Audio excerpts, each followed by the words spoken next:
नमस्कार मित्रों। ECP treatment US से एफडीए ने और इंडियन एफडीए ने उसको अप्रूव किया है। क्यों किया है? बाईपास का तो ऐसा कोई अप्रूवल है नहीं, क्योंकि वो सर्जरी है। एफडीए ने कोई अप्रूव नहीं किया। आप पूरा मैकेनिज्म जानिए कि जो हृदय पूरे बॉडी को पर मिनट 5 लीटर जितना ब्लड ऑक्सीजन वाला फेंकता है, उसको 5% कार्डियक आउटपुट का ब्लड मिलता है, वो भी कोरोनरी आर्टरी से। वो कोरोनरी आर्टरी 4.5 मिलीमीटर से लेके नीचे 2.6 मिलीमीटर तक आती है हार्ट में। फ्लेक्सिबल होती है। जब हार्ट रिलैक्स होता है तभी हृदय को ब्लड मिलता है। तो जब एंजियोग्राफी कराते हो अटैक आने के बाद, तो पहली गलती वो ही करते हो आप। अटैक आने के बाद आप थ्रोम्बोलाइटिक इंजेक्शंस लगवा दीजिए, एंटीकोएगुलेंट्स और दूसरी दवाइयाँ जो हार्ट ब्लॉकेज को स्टेबलाइज करे, हार्ट रेट को स्टेबलाइज करे, हार्ट का आफ्टर लोड कम करे, वासोडाइलेटर्स वगैरह दवाइयाँ से आप स्टेबल हो जाइए। फिर आपके पास रास्ता है सीटी कोरोनरी एंजियोग्राफी का। वो भी आप एक बार मायोसाइट्स को हील होने दीजिए। आप 6 हफ्ते बाद सीटी कोरोनरी एंजियोग्राफी कराइए, तब तक दवाई आप स्टेबल रहिए। अब यहाँ तो हॉस्पिटलों में तो क्या होता है, अटैक आ गया, अरे उस भाई उस बहन ने तो 2 स्टेंट लगा दिए थे, 2 ब्लॉकेज डॉक्टर ने दिखाए थे, उनको 3-4 ब्लॉकेज दिखा दिए थे, तो बाईपास करवा दिया। तो ये तो डॉक्टर का प्रिजम्पशन है। बड़े बड़े पैकेज पे होते हैं डॉक्टर्स, हॉस्पिटल को उनको क्लाइंट देना पड़ता है। Oxidize cholesterol, white blood cells, triglyceride, calcium वगैरह से बनता है ब्लॉकेज। उस पर कोरोनरी आर्टरी का मिडल लेयर से स्मूथ मसल माइग्रेट होकर उस पर कैप बना देते हैं, तो वो स्टेबलाइज हो जाता है। वो नेचर का सिस्टम है।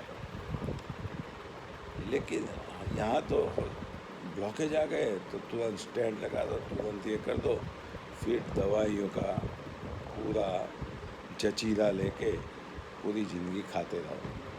और कितने लोग स्टेंट लगाने के बाद हमारे यहाँ आते हैं कि साहब चेस्ट पेन नहीं मिट रहा है।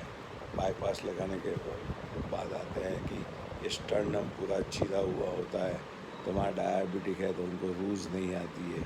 किसी को चेस्ट पेन सीवियर होता है कोस्टोकॉन्ड्राइटिस के हिसाब से, या स्टर्नम चिरने के बाद। तो किसी को बाईपास के टाइम हार्ट अटैक भी आ सकता है। जो प्लेक लूज़ हो गया तो वो दूसरी आर्टरी के दूसरे पोर्शन में क्लॉट कर देगा, तो हार्ट अटैक भी आ सकता है, अथवा तबका अनियमित हो सकता है। क्योंकि हार्ट को आप हार्ट लंग मशीन पे लेते हो, तो ब्रेन का सप्लाई फ्यू सेकंड्स के लिए भी इंटरप्ट हो जाता है, तो आपका ब्रेन डेक्लाइन हो जाता है, उसका कॉग्निटिव फंक्शन डेक्लाइन हो जाता है। और फिर उसके बाद 2 दिन पे वेंटिलेटर पे लेते हैं बाईपास के बाद, क्योंकि फेफड़े भी नियमित काम नहीं करते, तो वेंटिलेशन से उनको स्टेबलाइज करते हैं। तो क्यों भाई इतनी बड़ी झंझट में पड़ते हो? एक ब्लॉकेज आपने बनाए हैं अपने आप से, ख़राब खान पान से, तो उसको सुधार दीजिए। वॉकिंग करिए, बैठाड़ू जीवन से वॉकिंग करिए, हल्का डाइट खाइए, अल्कलाइन फूड खाइए, means salad, green leafy vegetables, plant based, और डेली 1 और 2 फ्रूट्स खाइए।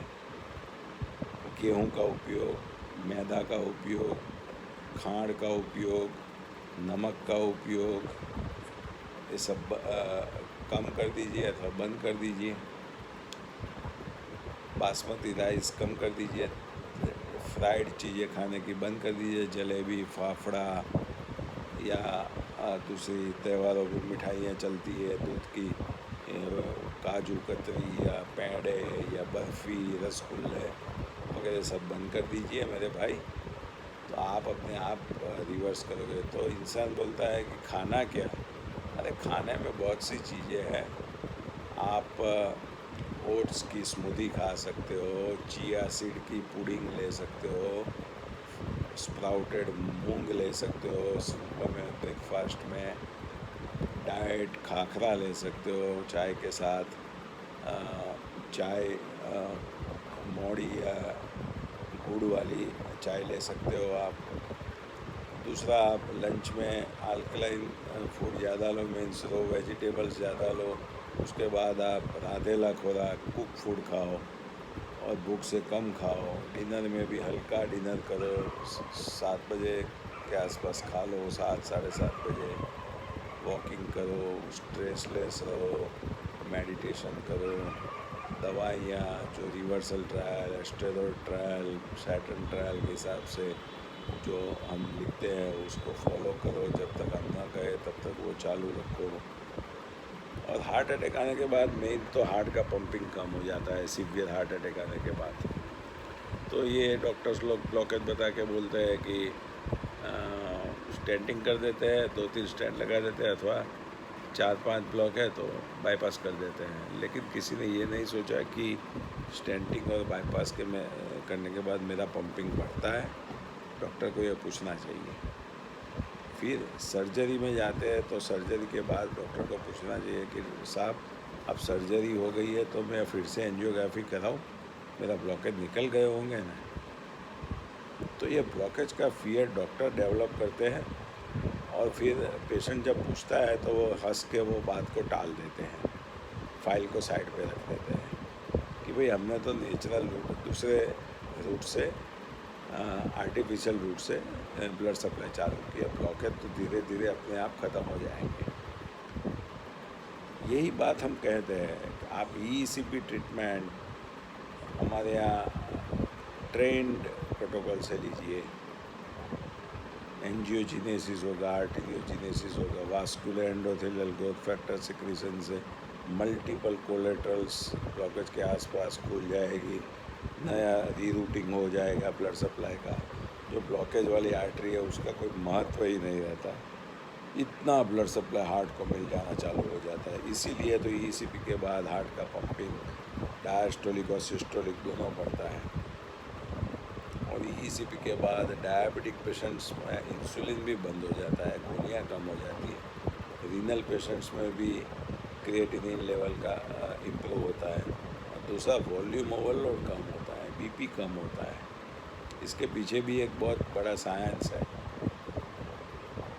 तो ECP ट्रीटमेंट जब आपको मेडिकल ट्रीटमेंट के साथ में और डिटॉक्स किलेशन ट्रीटमेंट के साथ में आप प्रोटोकॉल से लोगे, USA के प्रोटोकॉल स्टेक ट्रायल के हिसाब से, तो आप अपने हार्ट को रेज्यूनेट करोगे, नहीं कि बाईपास की तरह आप ट्रॉमा दोगे।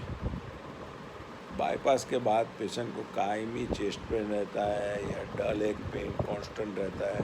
स्टेंट के बाद भी इलास्टिक रिकॉइल लॉस हो जाने के बाद और वास्कुलरिटी ऑफ आर्टरी डिस्टर्ब होने के बाद पेशेंट को स्टेंट के बाद भी चेस्ट पेन रहता है। तो हार्ट एक नाजुक चीज़ है, मसल है, उसकी नलियाँ बहुत छोटी है, उसमें हो सके तब तक बाहर की चीज़ें मत डालिए और हो सके तब तक उसको ट्रॉमेटिक सर्जरी में जाने से बचाइए। भले आपको आयुष्मान कार्ड और माँ योजना वगैरह गवर्नमेंट देती है, क्योंकि हॉस्पिटलों के साथ उनका टाइप होता है, क्योंकि जो कार्डियोलॉजिस्ट बनते हैं उनको सीखना भी पड़ता है, तो उनको स्टिपुलेटेड एंजियोग्राफी और एंजियोप्लास्टी करनी पड़ती है, तभी वो एग्ज़ाम दे सकते हैं। और दूसरा, गवर्नमेंट को कॉलेजों से भी बेनिफिट मिलता है। तो ये ट्रॉमेटिक पद्धति को गवर्नमेंट ने अपनी आयुष्मान और वो योजना में चालू रखा है और उसका रीइंबर्स देते हैं और लोगों मुफ्त के बहाने लोग चले जाते हैं और फिर करवा के फिर कई लोग, हज़ारों लोग हमारे पास आते हैं, ऐसा भी ये कराया, कोई फ़ायदा नहीं हुआ। और कई लोग होशियार शाणे लोग पहले ही ईसीपी ले लेते हैं, मेडिकल ट्रीटमेंट से ब्लॉक को स्टेबिलाइज करके रिग्रेस कर देते हैं और लाइफस्टाइल चेंज कर देते हैं। और फिर हमारे यहाँ ईसीपी ट्रीटमेंट लेते हैं। और ईसीपी ट्रीटमेंट कितना इजी है, आपको मंडे टू फ्राइडे रोज 1 कलाक आना है। हम ट्रेन इसीलिए बोलते हैं हमको कि हम इन्फ्लेशन डिफ्लेशन को इतना ऐसा सेट करते हैं कि जिससे पेशेंट का डायस्टोलिक ऑगमेंटेशन, ब्लड फ्लो इतना बढ़ जाए, मायोकार्डियल परफ्यूजन, कोरोनरी परफ्यूजन इतना बढ़ जाए और कार्डियक आउटपुट बढ़े और हृदय का पंपिंग इतना बढ़े कि पेशेंट्स का हार्ट पहले जैसा हो जाता है, जब वो हेल्दी था तब ऐसा हो जाता है।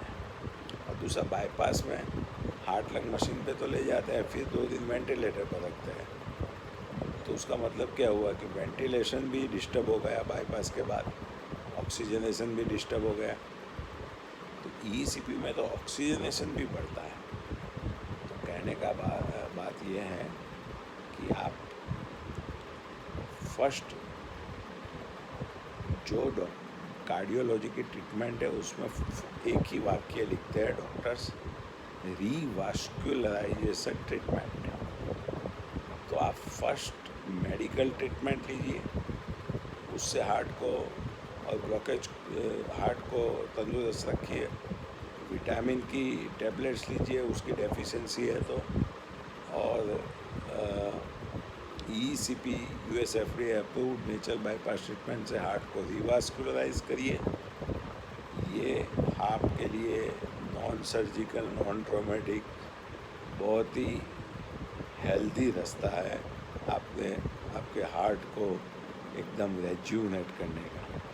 नहीं कि हम ट्रॉमा में, सर्जरी के ट्रॉमा में चले जाए, उसके बाद बेड रेस्ट करें, फिर सर्जरी के बाद कई लोग को रिज़ल्ट अच्छा मिलता है, किसी का हाथ अच्छा होता है, किसी का हाथ प्रॉपर ट्रेन नहीं होता है तो वो सर्जरी में सक्सेसफुल नहीं होते हैं।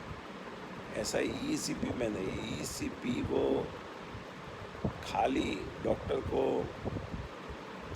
ट्रेनिंग रेशियो मेंटेन करने की और इन्फ्लेशन डिफ्लेशन करने की और पेशेंट्स की दवाइयाँ लिखने की जो ट्रेनिंग लेनी पड़ती है वो लेनी पड़ती है। इसमें कोई पेशेंट को वेंटिलेटर पे नहीं रखना पड़ता है या हार्ट लंग मशीन पे नहीं लेना जाना पड़ता है। पेशेंट को आउट पेशेंट ट्रीटमेंट 1 कलाक के लेके चला जाना है, मंडे टू फ्राइडे ऐसा 7 हफ्ता। तो इतना सरल पद्धति से नेचुरल बाईपास होता है तो हम क्यों कॉम्प्लिकेटेड में जाते हैं। लेकिन हमारे यहाँ कॉम्प्लिकेशन करने की माइंड की तैयारी होती है। कॉम्प्लिकेशंस वाली चीज़ में हमको ज़्यादा रुचि होती है। आप मीडिया में भी देखिए, कोई भी जगह भी देखिए, तो आप कॉम्प्लिकेटेड चीज़ें पे माइंड पहला जाएगा। तो और देखा देखी गए, वो भाई ने 2 स्टैंड लगा दिए, मैं भी लगवा देता हूँ, मुफ्त में लग जाते हैं। बाईपास भी करवा दी, मैं भी करवा देता हूँ, मुफ्त में हो जाती है। अरे भाई उसके बाद क्या परिस्थिति होती है, क्या उसका आउटकम होता है, वो समझकर आप ट्रीटमेंट लीजिए और अपने हार्ट को बचाइए सर्जरी से, ट्रॉमा से। नमस्कार। मैं कोई कार्डियोलॉजी और कार्डियक सर्जन का विरोधी नहीं हूँ, लेकिन जो बात मैं समझता हूँ वो बात मैंने आपके समक्ष रजू की है। और हमारे यहाँ ईसीपी और हमारी मेडिकल कंसल्टिंग ट्रीटमेंट से और योगा से और डिटॉक्सिकेशन से थाउजेंड्स ऑफ पेशेंट्स जिसकी अप्रतिम बेनिफिट मिलते हैं, उनको खुश होके जाते हैं ट्रीटमेंट लेके। और ये लाइफस्टाइल मेंटेन करते हैं तो उनको ज़िंदगी में दूसरी बार ये ईसीपी लेना भी नहीं पड़ता है। तो ये आप ईसीपी को प्राधान्य दीजिए। और ईसीपी में तो इनकेस आपको दूसरी बार लेना भी पड़े तो वो नॉन सर्जिकल है। 5 साल बाद आप दूसरे भी सिटिंग ले लीजिए, आपका हार्ट फिर से रीजनरेट हो जाएगा, कैपिलरीज फिर से खुलेगी।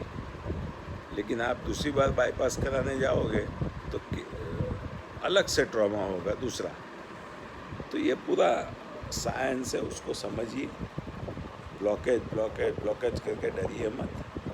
ब्लॉकेज को हम स्टेबलाइज करते हैं, हमारा काम ही है ब्लॉकेज को स्टेबलाइज करना और रिग्रेस करना दवाइयों से और डिटॉक्स से, और फिर कोलेटरलाइज करना मीन्स नेचुरल बाईपास करना और हार्ट को एकदम रेजुविनेट करना। वही हमारा काम है, plaque stabilization, then collateralization and angiogenesis and natural bypass treatment by ECP। तो आपका हार्ट एकदम हेल्दी हो जाएगा। नमस्कार।